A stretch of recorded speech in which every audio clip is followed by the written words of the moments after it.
Face wash এটা কি acne কমাতে পারে? এজের সঙ্গে কি অ্যাকনের কোনো একদম ডিরেক্ট সম্পর্ক আছে?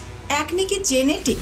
কারুর ফার্টিলিটি ডিজিজ আছে কিনা সেখান থেকে অ্যাকনে হতে পারে। কারণ আপনার ফুড হ্যাবিট কি, আপনি কতটা জাঙ্ক নিচ্ছেন তার উপর ডিপেন্ড করে যে আপনার সিস্টেম কতটা ক্লিয়ার হচ্ছে। আপনাদের উদ্দেশ্যে যেটা বারবার বলার যে স্কিন ডায়নামিক্সের যে ফেসবুক এবং ইউটিউব পেজটি আছে সেটাকে সাবস্ক্রাইব করে নিন। এই ধরনের অনেক ইনফরমেটিভ এপিসোড আপনাদের জন্য ওয়েট করছে।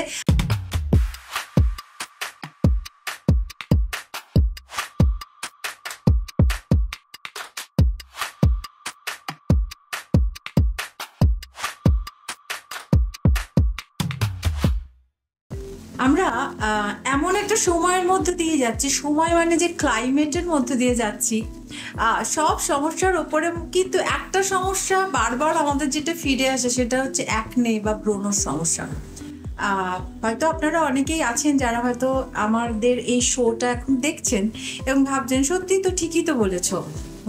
তো সেটা নিয়ে বারে বারে ফিরে আসে এই একটা সাবজেক্ট নিয়ে আলোচনা। তো সেই সমস্ত আলোচনা করব, কিন্তু তার আগে যার সঙ্গে আলাপ করিয়ে দিতে হবে এমিনেন্ট এস্থেটিশিয়ান অ্যান্ড কসমেটোলজিস্ট স্কিন ডায়নামিক্সের ওনার সায়ন্তন দাস। সায়ন্তন, স্বাগত।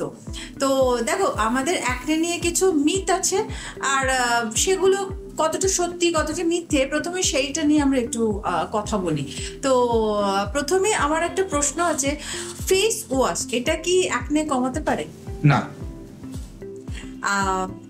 অ্যাকনে স্কুইজ করে ভেতরের ওই যে এটা পাল্পটা বার করে দিলে কি অ্যাকনে তাড়াতাড়ি সেরে যায়? আচ্ছা, এজের সঙ্গে কি অ্যাকনের কোনো একদম ডিরেক্ট সম্পর্ক আছে? না। ওকে, আচ্ছা, অ্যাকনে কি জেনেটিক? কিছুটা। আচ্ছা, ফুডের সঙ্গে কতটা রিলেটেড? হ্যাঁ, কিছুটা। আর ক্লাইমেটের সঙ্গে অ্যাকনের কি সম্পর্ক? অনেকটা সম্পর্ক। তুমি আমাকে অনেকগুলো কোয়েশ্চেন করলে, আমি পরপর করে তোমার সব কথা বলছি। এক তো ফেস ওয়াশের সাথে অ্যাকনে, ফেস ওয়াশ করলে অ্যাকনে কমে কিনা? ফেস ওয়াশ করলে অ্যাকনে কমে না। আমি ঠিক আগে একদিন বলেছিলাম যে ড্যান্ড্রফ শ্যাম্পু করলে ড্যান্ড্রফ কমে কিনা, শ্যাম্পু করলে ড্যান্ড্রফ কমে না, শুধুমাত্র স্ক্যাল্পটা ক্লিন হয়। ফেস ওয়াশ করলেও ফেসটা শুধুমাত্র ক্লিন হয়। এবার তার মধ্যে কিছু এমন ইনগ্রেডিয়েন্ট থাকে যেটা ক্লিন করার সাথে সাথে মুখের কিছু ইনফ্ল্যামেশনকে, ইনফেকশনকে স্টপ করে, সেটা বাড়তে দেয় না। কিন্তু ফেস ওয়াশ করলে অ্যাকনে হবে না এটা কেউ বলতে পারে না, এটা হওয়া সম্ভব না। ঠিক আছে, অ্যাকনেটা অ্যাকচুয়ালি কেন হয়? দেখো, আমাদের কিছু হরমোনাল তো ডিসব্যালেন্স হয় শরীরে, এবং হরমোন যখন পপ আপ করে সেগুলো আমাদের অয়েল গ্ল্যান্ডগুলোকে ওভার অ্যাক্টিভ করে দেয়। অয়েল গ্ল্যান্ড যখন ওভার অ্যাক্টিভ হয়ে যায়, সেই অয়েল গ্ল্যান্ডের ওভার অ্যাক্টিভের মুখে মানে অয়েল বেশি সিক্রেশন হতে শুরু করে। তো এই অয়েলগুলো না, প্রত্যেকটা অয়েল বিভিন্ন অ্যামাইনো অ্যাসিড, ফ্যাটি অ্যাসিড দিয়ে তৈরি। তো it's a good food of bacteria. তো ব্যাকটেরিয়াকে ভীষণভাবে এটা অ্যাবজর্ভ করে। যখন এটা ব্যাকটেরিয়াকে অ্যাবজর্ভ করে, সো ব্যাকটেরিয়াল একটা ইনফেকশন হয়ে আমাদের অ্যাকনে হয়। That is a most common reason of acne. এইবার আমাকে দেখতে হবে যে এছাড়া অ্যাকনের অন্যান্য কারণ আছে কিনা। কারুর কোনো ইনফার্টিলিটি ডিজিজ আছে কিনা, সেখান থেকে অ্যাকনে হতে পারে। কারুর কোনো রকম যেমন ধরো বিভিন্ন মুখের বিভিন্ন পোর্শনে অ্যাকনের রিজনটা অন্যরকম। মানে কারুর যদি এই জায়গাটায় অ্যাকনে হয়, তার কারণ হচ্ছে তার গাট ক্লিয়ার নয়, তার পেটের মধ্যে কোনো রকম ব্যাকটেরিয়াল ইনফেকশন আছে, পেট কোনো কারণে ক্লিয়ার হচ্ছে না, এই পোর্শনটায় তার অ্যাকনে হয়। কারোর যদি লাংস ঠিকঠাক না হয়, সে যদি প্রচুর স্মোকিং করে, তাহলে এই পোর্শনটায়, এই চিনে এখানটায় তার অ্যাকনে হয়। কারোর যদি হার্ট উইক থাকে, হার্টে কোনো প্রবলেম থাকে, নাকের টিপে তার অ্যাকনে হতে পারে। সো এগুলো, কারোর যদি পিসিওএস থাকে, পিসিওডি থাকে, ছেলেদের ক্ষেত্রে কোনো ইনফার্টিলিটি ডিজিজ থাকে, তাহলে তার এইখানটায় অ্যাকনে হতে পারে। সো এগুলো ভীষণভাবে রিলেটেড যে অ্যাকনেগুলো কেন হচ্ছে, কী জন্য হচ্ছে, কী কারণে আসছে। তুমি আমাকে আরেকটা কোশ্চেন করলে, স্কুইজ করলে, কি করলে ওটা? স্কুইজ মানে অনেক সময় হয় না, আমরা ভাবি যে ভেতরের যেটা আছে যে পাল্পটা, ওটাকে বার করে দিলে অ্যাকনেটা মনে হয় তাড়াতাড়ি সেরে যাবে। আমি একটা ইনফেকশনকে স্কুইজ করে পাল্পটা বার করে দিচ্ছি, পাল্পটা বার করে দিলে কি হলো, ওখানটার ভ্যাকেন্ট তৈরি হলো। তো ভ্যাকেন্ট যখন তৈরি হলো, একটা ট্র্যাক তৈরি হয়ে গেল, মানে একটা ভ্যাকেন্ট ট্র্যাক তৈরি হয়ে গেল একটু ডার্নিশ লেয়ার। ওইখানটায় মানে ভেরি সুন, খুব তাড়াতাড়ি মেলানিন ডিপোজিশন শুরু হয়। তো যখন মেলানিন ডিপোজিশন শুরু হয় ওই পুরো ট্র্যাকটার মধ্যে একটা মেলানিন জমা হয়, তো জমা হয়ে কি হয়, পিম্পলের স্পট চলে আসে, দাগ চলে আসে। তো দাগটা আসে এই জন্যই। তো আমি স্কুইজ করে পাল্প বের করে দিচ্ছি মানেই যে আমার অ্যাকনেটা খুব তাড়াতাড়ি সেরে যাবে সেটা একদমই নয়। সেটার মধ্যে মেলানিন ডিপোজিশন হয়, সেটার মধ্যে দাগ চলে আসে। এটা করা আমার মনে হয় একদমই উচিত নয়। আর আরেকটা বললে ক্লাইমেটের সঙ্গে কতটা এবং ফুডের সঙ্গে তো ভীষণভাবে অ্যাকনে রিলেটেড। কারণ আপনার ফুড হ্যাবিট কি, আপনি কতটা জাঙ্ক নিচ্ছেন তার ওপর ডিপেন্ড করে যে আপনার সিস্টেম কতটা ক্লিয়ার হচ্ছে। সিস্টেম যদি ক্লিয়ার না হয়, ওই যেটা বললাম ব্যাকটেরিয়াল ইনফেকশন পেটে থাকলে অ্যাকনে হবেই। সুতরাং ফুড ঠিকঠাক না হলে অ্যাকনে হবে। ক্লাইমেট ঠিকঠাক না হলে, ক্লাইমেটের সঙ্গে সঙ্গে আমাদের রুটিন স্কিন রেজিম চেঞ্জ করা ইজ ভেরি ইম্পর্টেন্ট। আমি ধরো গরমকালে একটা রেজিম ফলো করছি, বর্ষাকালে ডেফিনেটলি আমি সেটা ফলো করবো না, অন্য কিছু ফলো করবো, কারণ ওয়েদার অন্য কিছু চাইছে। আমরা স্কিনকে ট্রিট কখনোই স্কিনের আমাদের বয়স অনুযায়ী করবো না, আমাদের একটা রুটিন ধরে চলছি সেই অনুযায়ী করবো না। সবটাই ভীষণ ভেরিয়েবল, ডিপেন্ড করছে স্কিন কি চাইছে। তুমি এটার সঙ্গে রিলেটেড আরেকটা কোশ্চেন আমাকে করলে যে বয়স কতটা রিলেটেড। আমরা ইউজুয়ালি জানি কি যে অ্যাকনে ভীষণ অ্যাডোলেশন পিরিয়ডে হয়, টিনেজ গ্রুপে হয়। আজকাল 45-50-তে ভর্তি অ্যাকনে হচ্ছে because of hormonal imbalance. So আমার একটা বায়োলজিক্যাল বয়স থাকে, আমার একটা স্কিনের বয়স থাকে। আমাকে দেখতে হবে আমার স্কিন কি ডিম্যান্ড করছে, স্কিনের বয়স কত, ক্লাইমেট কি ডিম্যান্ড করছে। স্কিন কি ওভার হাইড্রেট হয়ে যাচ্ছে, তাহলে অ্যাকনে হতে পারে। স্কিনের পিএইচ ব্যালেন্সটা মেনটেন করা ইজ ভেরি ইম্পর্টেন্ট। যদি স্কিন ওভার হাইড্রেটেড না হয়ে যায়, পিএইচ ব্যালেন্স যদি মেনটেন থাকে, প্রপার ময়েশ্চারাইজিং, প্রপার সেরাম, এই জিনিসগুলো যদি স্কিনের মধ্যে থাকে, তাহলে অ্যাকনেকে কন্ট্রোল করা যায়। এগেইন একটা কথা আমি বলবো, সেটা হচ্ছে যে যতদিন আমাদের মেটাবলিজম সিস্টেম চলবে, যাদের অ্যাকনে প্রোন স্কিন অ্যাকনে হতে থাকবে, অ্যাকনে কমবে না।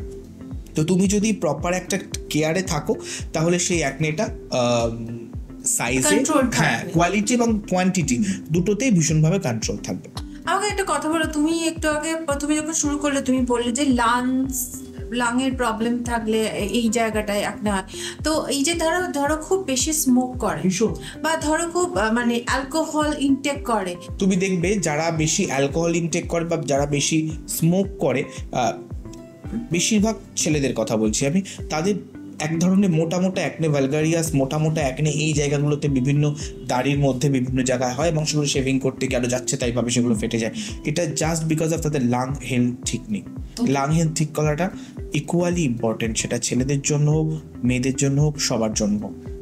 একটা কথা পরিষ্কার বেরিয়ে আসছে যে বাইরে থেকে আমরা যতই প্রোডাক্ট অ্যাপ্লাই করি না কেন, আমরা বাইরে থেকে যত কিছুই করি না কেন, কিন্তু ইন্টারনালি ভালো থাকাটা ক্লিয়ার থাকাটা সেটা কিন্তু খুব জরুরি। এবং অনেকগুলো ফ্যাক্টর মিলিয়ে কিন্তু বাইরে এবং ভেতরের ফ্যাক্টর মিলিয়ে কিন্তু যাদের এই যে বারবার অ্যাকনে ফিরে আসে বিকজ অফ এই গন্ডগোলটা হয় বলে। তো এই জায়গায় একটু লাইন অফ ট্রিটমেন্ট কি হতে পারে? অ্যাকনের একটা খুব সুন্দর হোলিস্টিক ট্রিটমেন্ট আছে, সেটা যদি কেউ ফলো করে, দিনে 2 টাইমস একটা ফেস ওয়াশ দিয়ে স্কিনটা ওয়াশ করা, অবশ্যই তার মধ্যে স্যালিসাইলিক অ্যাসিড, ক্যাম্পর, ক্লোভ এই জাতীয় জিনিস থাকতে হবে। সেই ক্ষেত্রে সে স্কিন ডায়নামিক্সের পিউরিফাই ফেস ওয়াশ নিতে পারে। স্কিনকে একটা টোনিং বা মিস্ট ইউজ করা, যাতে স্কিনের যাতে অ্যাকনে সমস্যা হলে আবার একটা ওপেন পোর্সের সমস্যা হয়, তো পোর্সগুলো যাতে প্রপারলি শ্রিঙ্ক হয়ে যায়, এটা। নাম্বার 2 হচ্ছে সেরাম ইউজ করা। সেরাম আর কিছুই না, যে কোনো একটা রিয়েজেন্টের কনসেন্ট্রেটেড ফর্ম, আমি আগেও বলেছি। সো সেরামের মধ্যে যতটা একটা অ্যাক্টিভ ইনগ্রেডিয়েন্ট দেওয়া থাকে, অন্য কিছুর মধ্যে সেটা থাকে না। সো প্রপার সেরাম ইউজ করা। সেরামটা আমাদের সেক্ষেত্রে নায়াসিনামাইড অ্যান্ড স্যালিসাইলিক অ্যাসিড সেরাম আছে, সেটা দিনে সকালে একবার, রাত্রে একবার ইউজ করা, এবং অফকোর্স সানস্ক্রিন ইউজ করা।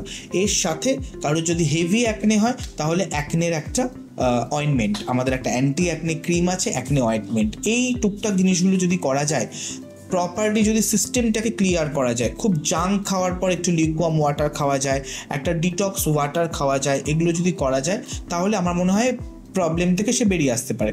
কারোর যদি এটা সিভিয়ার হয়ে যায়, একটা ক্রনিকে পরিণত হয়, সেক্ষেত্রে তাকে আসতে হবে আমাদের কাছে। আমাদের কিছু ওয়ান্ডারফুল অ্যাকনে ট্রিটমেন্ট আছে, যেটা মাত্র কয়েক সপ্তাহে অ্যাকনেটাকে একদম কন্ট্রোলে চলে আসতে পারে। সেই ট্রিটমেন্ট করালে কিন্তু সেটা ঠিকঠাক হয়ে যেতে পারে, এবং সেটা ঠিক হচ্ছে। তো সায়ন্তন, এই যে ট্রিটমেন্টগুলোর কথা বললে, তো একটা ট্রিটমেন্ট কি আমরা দেখতে পারি? হ্যাঁ, একটা অ্যাকনে ট্রিটমেন্ট আমি দেখাচ্ছি, যেটা একদম একটা লাঞ্চ টাইম প্রসিডিওর, 35 to 40 মিনিটসের মধ্যে হয়ে যায়। কয়েকটা সিটিং মাত্র লাগে। চলুন দেখে আসি এবং দেখবেন যে কি সুন্দরভাবে ট্রিটমেন্টটার পরে অ্যাকনেগুলো আস্তে আস্তে আস্তে আস্তে কমের দিকে যাচ্ছে।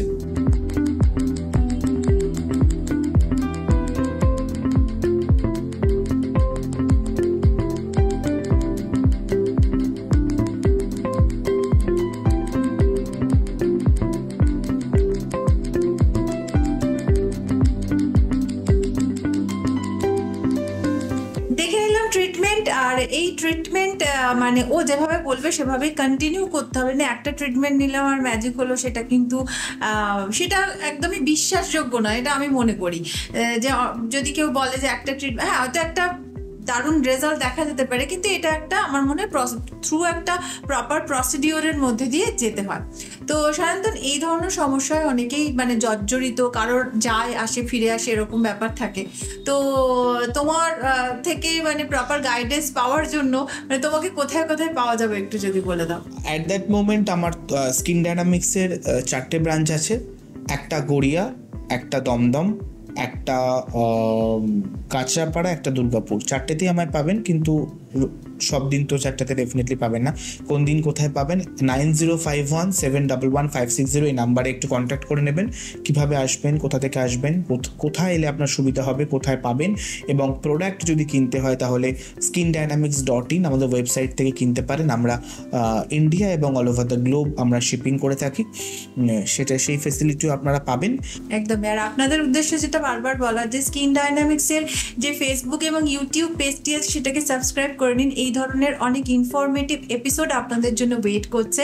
আর আপনাদের যদি কোনো প্রশ্ন থাকে সেটাও আমাদের লিখে পাঠান, আমরা চেষ্টা করব এখান থেকে সেটা ক্লিয়ার করবার। অবশ্যই বেল বাটনটি ক্লিক করবেন, তাহলে সব নোটিফিকেশন আপনাদের কাছে পৌঁছে যাবে। Thank you so much Sayantan, আবারও আগামী একটা পর্বে তোমার সঙ্গে দেখা হচ্ছে। Thank you.